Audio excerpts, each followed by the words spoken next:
महारानी तारा एक हरिजन के जगराते में जाएंगी, वही रात गुजारेगी, वही चाय पिएगी, वही नाश्ता खाएगी और आपका कुल अपवित्र हो जाएगा। राजा हरिश्चंद्र बोला ऐसा नहीं हो सकता, क्योंकि मेरी पत्नी पतिव्रता है, वो ऐसा नहीं कर सकती। बोले राजन यदि मेरी बात झूठी निकले तो मेरी गर्दन कटवा दो। एक बार कह दो राधे राधे। देखो कुछ लोगों पर माया हावी हो रही है। माया का अर्थ है कि मेरे प्रभु की दो दासियां हैं, एक माया और एक भक्ति।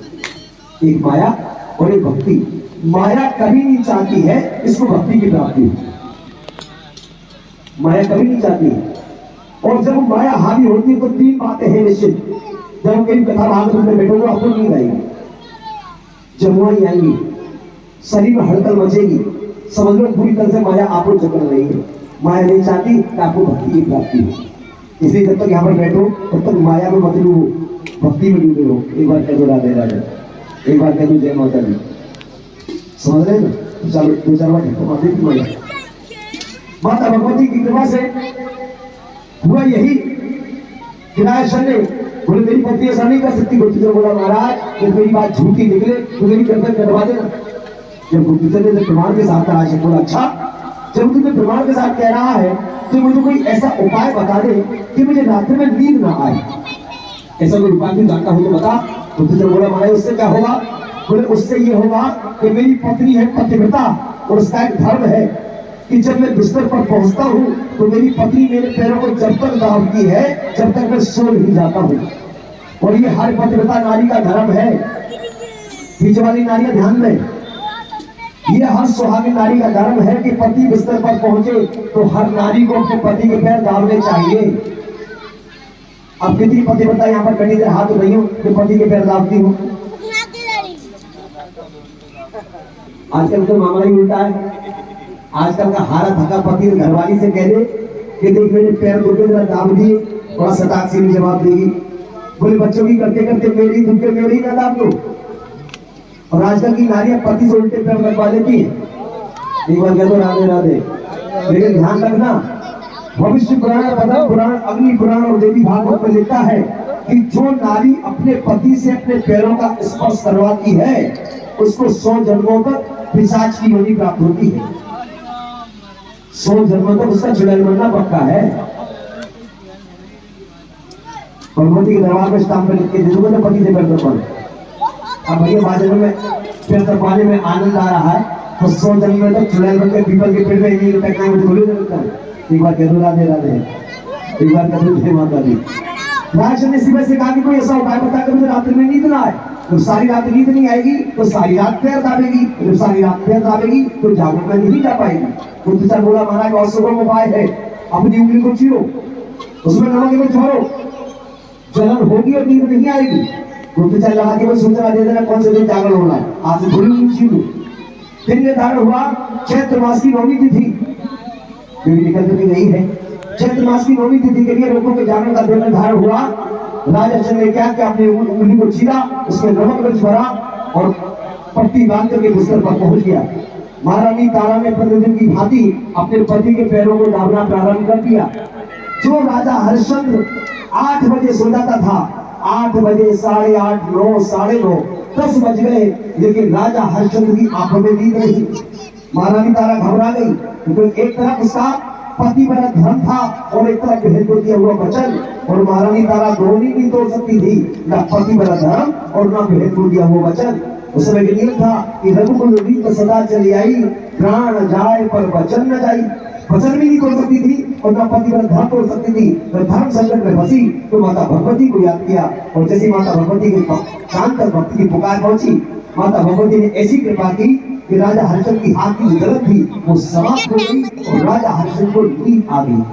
जैसी हरिश्चंद्र को नींद आई महारानी तारा नंगे पैर दौड़ पड़ी रुकुल के घर के लिए, और जैसे रुकुल के घर पहुंची महारानी तारा को देखते ही जागरण वालों ने जागरण प्रारंभ कर दिया। वो सच्चे दरबार की महारानी तारा रुकुल के जगराते में रात्रि के 10 बजे के बाद पहुंची थी। इसलिए जो पावन ज्योति जगाई जाती है वो रात्रि के 10 बजे के बाद ही जगाई जाती है। आप कितनी भी कोशिश कर लेना, कुछ ना कुछ व्यवधान आते रहेंगे। कभी कमेटी के लोग तैयार नहीं होंगे, कभी अभी भैया तैयार नहीं रहेंगे, कभी दूसरे वाले भैया तैयार नहीं रहेंगे। विधान ही इसका रात्रि के 10 बजे की बात है। पूजा के बाद जो विधान हुआ वो समय के अनुसार रात्रि के 10 बजे के बाद ही आपकी अभी ज्योति प्रज्वलित हुई है। एक बार कह दो जय माता दी, एक बार कह दो सच्चे दरबार की। संपूर्ण रात्रि जागरण हुआ, उस समय 5 बजे आरती हो जाती थी और आरती से पहले एक जानवर की भेंट दी जाती थी। उस जानवर को काटा जाता था, उसका खून इस ज्योति में चढ़ाया जाता था और मांस का प्रसाद पाने वालों के लिए मांस का प्रसाद बांटा जाता था। इधर 4:30 बजे का समय हुआ, राजा हरिश्चंद्र की आंख खुल गई। जब बिस्तर पर महारानी तारा को नहीं देखा उन्हें समझ गया, उन्हें लगा नहीं जीवन मेरी युक्ति बेकार गई।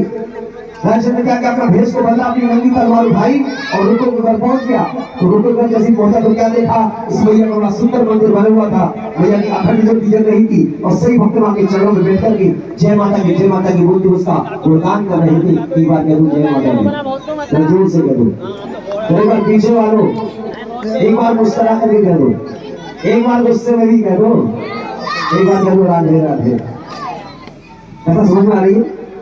माता भगवती की कृपा से हुआ ये वही विराजन अपना भेष बदला, रुको के घर पर पहुंच गया। महारानी तारा को बिल्कुल आगे बैठा हुआ देखा। जैसे महारानी तारा को बैठा हुआ देखा, अंदर एक क्रोध को जलने लगा। बोले बिल्कुल नहीं है, आज खबर तो उसकी महलों में जाके नहीं लूंगा, लेकिन पहले देख लूंगा कि हो क्या रहा है। इतनी भीड़ जमा है, लोग उसका जय माता की गुणगान कर रहे। राजा ने पेड़ के आड़ में खड़ा हो गया।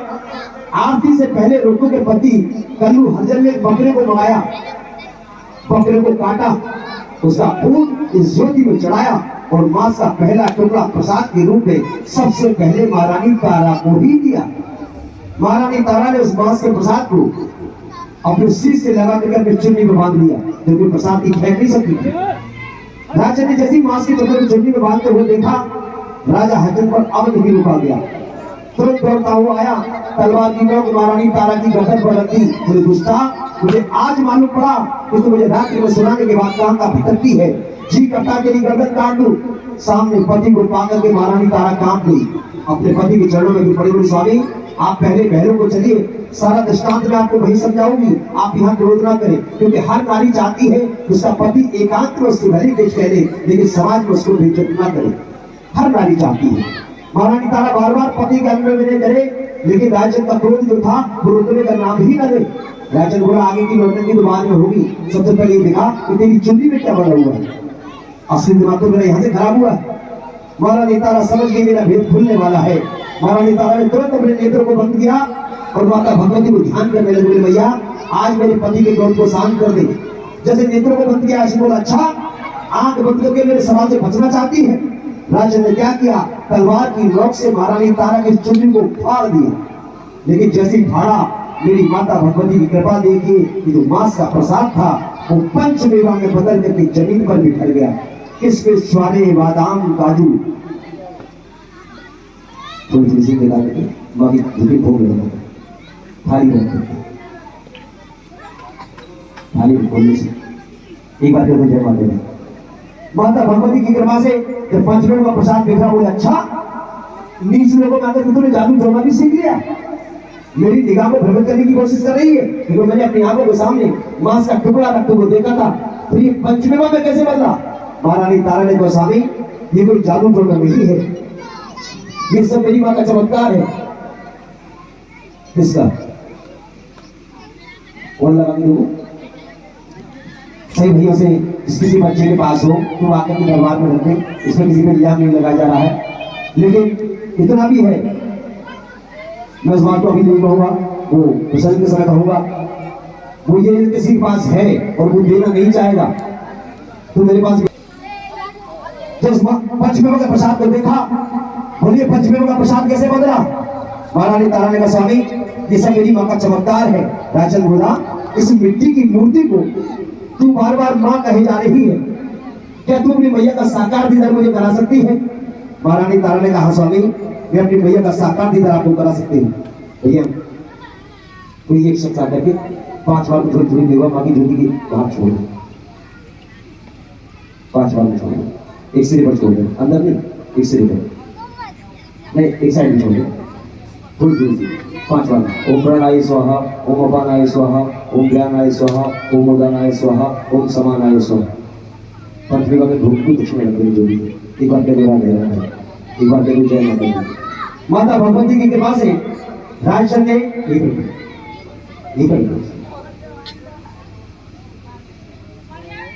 जो भी शिकायत है, कोई सवाल जवाब मेरा प्रश्न नहीं है, जो भी आपकी शिकायत होती है उसका विधान होता है। लेकिन जब ब्राह्मण दक्षिणा का नाम लेता है तो थोड़ा लोगों को अरे वो बड़ी दक्षिणा तो थोड़ा एक भाव गलत आ जाता है। लेकिन भाव ही दक्षिणा का जो है, क्योंकि हमारे शास्त्र में हव्य है और हव्य का कार्य बिना दक्षिणा के पूर्ण नहीं है। आप किसी पानी को भी भूखा आते हो तो उसमें कुछ ना कुछ भाव रखते, एक बार के दो राधे राधे, एक बार के दो जय माता दी, कोई बात नहीं, तेरा तुझको अर्पण क्या लागे।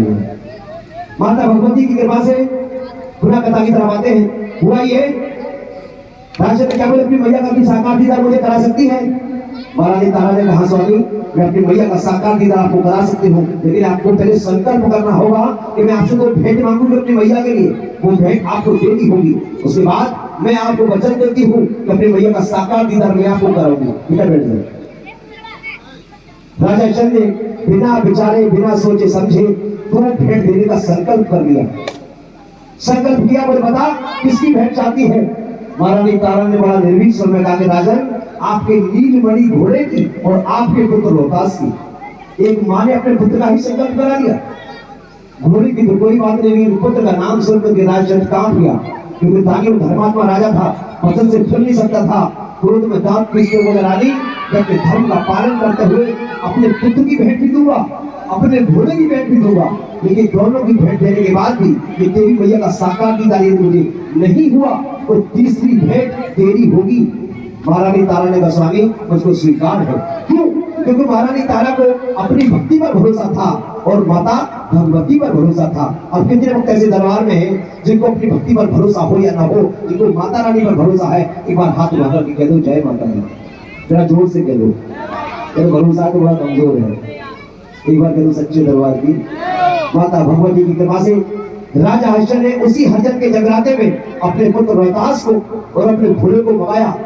एक ही तलवार के वार में अपने घोड़े का शीश काटा, उसका खून इस ज्योति में चढ़ाया और एक थाल में लाल चुनरी से ढककर के मां के चरणों में अपने घोड़े का शीश रख दिया। लेकिन जैसे ही अपने पुत्र रोहतास की गर्दन पर तलवार चलाई तो रोहतास के मुंह से सिर्फ एक ही शब्द निकला, ओ मैया। और ओ मैया कहते ही गर्दन कट गई। और आज भी हम लोग ठोकर लग जाए, बीमार पड़ जाए तो मुझसे सिर्फ एक ही शब्द निकलता है, ओ मैया। ओ पापा किसी की नहीं निकलता है। ओ मैया कहा, गर्दन कटी। राजा चंद्र अपने पुत्र का शीश का खून इस ज्योति में चलाया और अपने पुत्र को जब शीश में धन रक्त से सना हुआ देखा, राजा हरिश्चंद्र के हाथ से तलवार छूट गई और अपने पुत्र के सर पर धाड़ मारकर के रोने लगा। और जो रोहतास के मुख से शब्द अंतिम शब्द निकला, ओ मैया। राजा हरिश्चंद्र भी ओ मैया कहकर के चीखने लगा। और जैसे ओ मैया कहकर के चीखा, उसी समय शेर पर सवार होकर के भगवती मैया प्रकट हो गई। उन सच्चे दरबार की, वो शेरों वाली मैया की। जैसी मां प्रकट हुई, सारा ब्रह्मांड प्रकाशित हो गया। देवी देवता पुष्पसा करने लगे, जनता स्तुति गान करने लगे।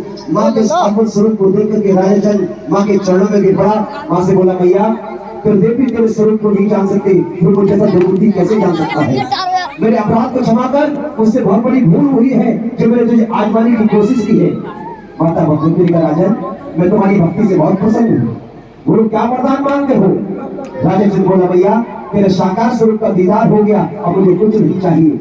माता भगवती ने कहा, राजन अपने पुत्र और अपने घोड़े को आवाज दो। राजा ने बोला, भैया उनकी भेंट को मैं तेरे चरणों में दे चुका हूँ, आवाज दूं तो दूं कैसे। बोले, राजन आवाज दीजिए। माँ का आदेश मान करके राजा ने जैसे अपने पुत्र को रोहतास करके पुकारा तो मेरी माता भगवती की कृपा देखिए, उनका पुत्र जय माता दी बोलता हुआ जीवित खड़ा हो गया। अपने घोड़े को आवाज दी तो उनका घोड़ा भी खड़ा हो गया। राजा अपने पुत्र और अपने घोड़े को जीवित देखने के बड़ा प्रसन्न हुआ और पुनः मां के चरणों में गिर पड़ा। लेकिन जैसी मां के चरणों में गिरा, राजा सोचने लगा कि मेरा पुत्र मेरा घोड़ा ये जीवित है, जीवित हो गया तो जिस थाल में मैंने सिर्फ पुत्र का शीश और अपने घोड़े का शीश अर्पण किया था, आगे इस थाल के नीचे क्या है, ये चुन्नी तो अभी भी उभरी हुई है। राजा ने मां के चरण छू करके जैसे अपने पुत्र के शीश की चुन्नी हटाई तो क्या देखा, जो पुत्र का शीश था वो हलवे में बदल चुका था। और तभी से माताएं बहनें अपने पुत्र का जो बचपन में जन्म कराती है वो हलवे से इसी वजह से कराती है कि हलवा होता है बच्चे के शीश का अंश होता है और अंश में मिलाने की क्रिया ही जब करुणा कहलाती है और करुणा माता भगवती की कृपा से जब घोड़े से शीश की चट्टी हटाई तो क्या देखा तो घोड़े का शीश था वो चने में बदल चुका था और चना घोड़े के लिए इसलिए परम प्रिय होता है क्योंकि वो उसके शीश का अंश है। आप घोड़े के लिए दो खेत में छोड़कर तरफ गेहूं का और एक तरफ चलेगा, हमेशा घोड़ा गेहूं के खेत में छोड़कर के चने के खेत में जाएगा क्योंकि उसका अंश है। एक बार कह दो राधे राधे। और तभी से भगवती के चरणों में हलवे और चने का प्रसाद वितरण किया जाता है। एक बार बहुत सच्चे दरबार की माता भगवती राक्षस से आगे राजन जिसको बार बार तुम सूत्र और बीच कह रहे हो, असल में रुको तुम्हारी सगी साली है और कल्लू हरजन तुम्हारा सगा साड़ू है। और ध्यान रखना जब एक बार धर्म संकट में फंसोगे तो यही रिश्तेदार तुम्हारे काम आएगा। और जब ऋषि विश्वामित्र ने राजा हरिश्चंद्र की परीक्षा ली थी तो राजा हरिश्चंद्र अपने उसी साड़ू के जाकर के दिखे थे। अभी बात जय माता दी। ध्यान रखिए रिश्ते धन से नहीं धर्म से निभाइए। धर्म के रिश्ते आपके जीवन में कब सहायक हो जाए कुछ नहीं कह सकते, लेकिन जो धन से रिश्ते निभाते हैं वो कहते हैं सड़ुआ नाता और बड़ुआ खेत। लेकिन धर्म के अनुसार साड़ू का नाता बड़ा पवित्र नाता है। अब क्या दो राधे राधे। माता भगवती ने महारानी तारा और रुको की आंखों से झरझर आंसू बह रहे थे। माता भगवती ने महारानी तारा और रुको को तुरंत अपनी गोद में उठाया, दोनों के आंसू को पोंछा। तारा सके तारा मैं तेरी जन्म जन्मांतर की भक्ति से बहुत पसंद हूँ और आज से मैं तुझे एक वरदान देती हूँ कि जहाँ कहीं मेरे नाम की पावन ज्योति जगाई जाएगी, जहाँ कहीं मेरे नाम का जागरण होगा, जब तक तेरी इस कथा का गायन और श्रवण नहीं किया जाएगा मैं जगराते को स्वीकार ही नहीं करूंगी। और तब से प्रत्येक जागरण में जब तो मैया की नाम की पावन ज्योति जगाई जाती है जब तक इस कथा का गायन और श्रवण नहीं किया जाता है भगवती मैया और जगराते को स्वीकार नहीं करती है। ये माँ का वरदान था जो मैंने आपको सुनाया और आपने सुना। अब कह दो सच्चे दरबार की एक बार कह दो राधे राधे। महारानी तारा कमल मैया एक कृपा और कर दे कि मैंने अपनी आंखों के सामने अपने पुत्र का करता हुआ शीश देखा है और कोई भी माँ अपनी आंखों के सामने अपने पुत्र का करता हुआ शीश नहीं देख सकती। कोई ऐसी कृपा करके तेरी भेंट भी पूरी हो जाए तो किसी माँ को अपने पुत्र की भेंट भी तुझे ना देनी पड़े। माता भगवती ने तारा आज के बाद मैं एक वरदान और देती हूँ कि जो भी भक्त मुझे हरे नारियल की भेंट अर्पण करेगा उस हरे नारियल की भेंट को ही मैं जीव की भेंट समझ कर स्वीकार करूंगी। और आज से मैं किसी प्राणी की भेंट को अस्वीकार करती हूँ। लेकिन आज भी कुछ योगी भगत धर्म के नाम पर माँ के चरणों में जीव की भेंट देते हैं जिनकी माँ के चरणों में अब स्वीकार ही नहीं है। हरे नारियल को आप देखिए कि हरे नारियल में जटा होती है वो बच्चे के बाल माने गए हैं, जो कठोर भाग होता है वो बच्चे की अस्थि मानी गई है, उसके अंदर जो गूंदा होता है वो मांस माना गया है और नारियल के अंदर जो जल होता है वो बच्चे का रक्त माना गया है। और जब आप नारियल को खोलेंगे तो आपको 3 चिन्ह नजर आएंगे, इसमें 2 आंख है और एक मुख माना गया है। उस हरे नारियल की भेंट को मैया ने जीव की भेंट समझ करके स्वीकार किया है। अब कह दो सच्चे दरबार की रुको ने कहा भैया एक कृपा मुझ पर भी कर दे कि तूने मेरे सुहाग को मेरे सिंदूर को भी मेरे श्रृंगार को भी तूने शुद्ध में पहुंचा दिया। माता भगवती के आज के बाद जो भी सुहागी नारियां मेरे चरणों में श्रृंगार अर्पण करेंगी मैं सभी नारियों के लिए उच्च कुल में उनका सुहाग अमर बना के रखूंगी। एक बार कह दो सच्चे दरबार की। इस तरह माता भगवती ने सही भक्तों का कल्याण किया। उस तरह इस कथा का यहाँ पर विसर्जन होता है और कथा का विसर्जन करते हुए माँ से प्रार्थना करूंगा कि हे मैया तेरे चरणों में बैठ करके जिन भक्तों ने तेरी इस कथा को सुना है उन भक्तों का कल्याण करना, उनके संकटों को हरना, उन पर उनके परिवार पर अपनी असीम अनुकंपा हमेशा बनाए रखना। और जब वही भक्त तेरे पास जीवात्मा बन करके आए तो सभी भक्तों को मृत्यु के उपरांत अपनी गोद में आश्रय प्रदान करना। अब कह दो सच्चे दरबार की एक बार कह दो जय माता दी। यदि कथा पसंद आई तो एक बार ताली बजा सकते। अब देखो ब्राह्मण आदमी है मेरा ताली से पेट नहीं भरता है। जब आप किसी ब्राह्मण के मुख से कथा सुनते हो तो आप इससे ऋणी हो जाते हो। और ऋण के संबंध में कहा जाए एक कथा की दक्षिणा चढ़ाओ तो दक्षिणा का नाम आते ही भक्ति ऐसे गायब हो जाती है जैसे गधे के सर से सींग। जहाँ ब्राह्मण ने दक्षिणा का नाम लिया भक्ति गायब, बोले पंडित जी अपनी औकात पे आ गए हैं। लेकिन ध्यान रखना कथा हो हवन हो यज्ञ हो ये शास्त्रों में हव्य कहे जाते हैं और हव्य की पत्नी होती है दक्षिणा।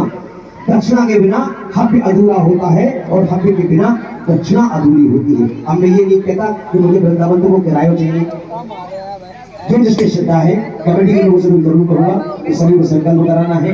और बाकी जो भक्त है जितने भी जो जिसके श्रद्धाभाव है माँ के चरणों में कथा के संकल्प के रूप में इस थाली में अर्पण करते जाने की कमेटी के जो लोग हैं वो संकल्प कर रहे हैं।